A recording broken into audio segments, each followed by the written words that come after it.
ബാലരേട്ടനുമായിട്ടുള്ള ബന്ധത്തിന് ഒരുപാട് വർഷങ്ങളുടെ പഴക്കം. ഒരുപക്ഷെ ഞാൻ സിനിമയിൽ വന്ന എൻ്റെ രണ്ടാമത്തെ സിനിമയായിരുന്നു ശ്യാമയിലെ ചെമ്പരത്തിപ്പൂ എന്ന് പറയുന്ന പാട്ടാണ് എന്നെ യഥാർത്ഥത്തിൽ പാട്ടെഴുത്തുകാരനാക്കിയത് സിനിമയുടെ. അതിനു മുൻപ് ഉപഹാരം എന്ന് പറയുന്ന ഒരു പടം എഴുതുകയും അത് അട്ടർ ഫ്ലോപ്പ് ആവുകയും ചെയ്തു. ഇനി ജീവിതത്തിൽ ഒരിക്കലും പാട്ട് എഴുതാൻ ഇല്ല എന്ന് വിചാരിച്ച് മാറി നിന്ന സമയത്താണ് ശ്യാമ വരുന്നത്. ചെമ്പരത്തിപ്പൂവ് ഭരതേട്ടന് ഭയങ്കര ഇഷ്ടമുള്ള പാട്ടാണ്. അങ്ങനെ ഞങ്ങള് സിനിമാക്കാരെല്ലാവരും താമസിക്കുന്ന കൽപ്പക ടൂറിസ്റ്റ്, അവിടെ ഞാനും ഡെന്നീസുമൊക്കെ സ്ഥിരമായിട്ട് അവിടെയൊക്കെ താമസിച്ചിരുന്നു. അവിടെ താഴെ മനോഹരമായിട്ടൊരു ബാറുണ്ടായിരുന്നു. ആ ബാറില് ഡെന്നീസ് ചെന്നപ്പോ ഭരതേട്ടൻ ബാറിലുണ്ട്.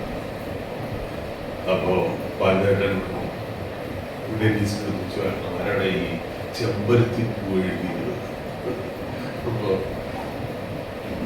ഡെന്നീസ് പറഞ്ഞു, വാ കാണിച്ചു തരാം. അപ്പൊ ഭരതേട്ടൻ ഈ ചെമ്പരത്തിപ്പൂ എഴുതിയ ഷിബു ചക്രവർത്തിയെ കാണാൻ ഞങ്ങള് 405 എന്ന് പറയുന്ന റൂമിലേക്ക് വരുന്നത്. അപ്പൊ നമ്മുടെ മനസ്സിൽ ഭരതേട്ടൻ ആസ്വദിച്ചിട്ട് ചെയ്ത പടങ്ങളിൽ അത്ര ആരാധനയുള്ള ഭരതേട്ടൻ ഡെന്നീസ് ഡോർ തുറന്ന് ഭരതേട്ടൻ വരുന്നു. ഭരതേട്ടൻ ഇങ്ങനെ ഭരതേട്ടനെ കണ്ടിയാണ് എഴുന്നേറ്റു.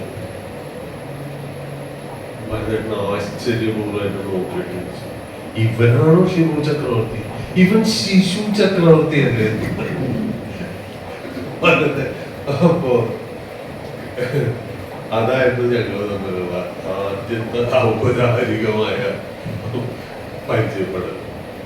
പക്ഷെ അത് കഴിഞ്ഞ് ഭരതേട്ടന്റെ ഏത് പടത്തിന്റെ ഡിസ്കഷനോ ഷൂട്ടിങ്ങോ എവിടെയാണെങ്കിലും എപ്പോ വേണമെങ്കിലും കയറി ചെല്ലാൻ പെർമിഷനുള്ള ഒരാളായിരുന്നു ഞാൻ. അത് ഭരതേട്ടന് പാട്ടിനോടുള്ള ഒരു ഇഷ്ടമായിരുന്നു. അത് മാത്രമല്ല, ഞാനും മദ്രാസിൽ ചെന്ന് കഴിഞ്ഞാൽ ആദ്യം വിളിക്കുന്നു ഭരതേട്ടനായിരുന്നു. എത്തിയിട്ടുണ്ട്, രാത്രി ഫ്രീ അല്ലേ, രാത്രി ഫ്രീ ആവണം. ഭരതേട്ടന്റെ ഒരു ഫിയറ്റ് കാറുണ്ടായിരുന്നു, ബ്ലൂ കളറിന്റെ. ഇതുമായിട്ട് വരും ഭരതേട്ടൻ. അങ്ങനെ ഞങ്ങള് മറീന ബീച്ചില് രാത്രി, അന്ന് ഒരു രാത്രി എന്ന് പറഞ്ഞാൽ ഫുൾ രാത്രിയാണ്. കാരണം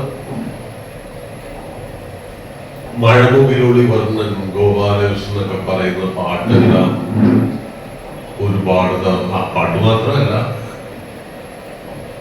ആ പഴയ ഗോൾഡൻ ഏജിലുള്ള പാട്ടുകൾ പാടി പലപ്പോഴും നേരം വിടുന്നു. അങ്ങനെ പറയാൻ തുടങ്ങിക്കഴിഞ്ഞാല് ഭരതേട്ടനെ പറ്റി പറഞ്ഞു തീരില്ല. അത്രമാത്രം ഓർമ്മകളുണ്ട്. എൻ്റെ സിനിമാ ജീവിതം തുടങ്ങുന്നത് ഒരു 85-ലൊക്കെയാണ്. സിനിമയിൽ സജീവമായിട്ടുണ്ട്. സിനിമയുടെ ഒപ്പം എന്തുകൊണ്ടായിരുന്നു? കാരണം ഞാൻ പഠിക്കുന്ന കാലം തുടങ്ങി സിനിമയിൽ ലേഔട്ട് ആർട്ടിസ്റ്റായിട്ടും ഒക്കെ ഉണ്ടായിരുന്നു. അതിനു മുൻപ് ഞാൻ ജനിച്ചു വീഴുന്ന വീട് തന്നെ പ്രമുഖ പബ്ലിസിറ്റി എന്ന് പറഞ്ഞിട്ട് സിനിമയുടെ പരസ്യം ചെയ്യുന്ന, ഔട്ട്ഡോർ പബ്ലിസിറ്റി ചെയ്യുന്ന ഒരു വീട്ടിലാണ് ഞാൻ ജനിച്ചതും വളർന്നതും വരുന്നത്.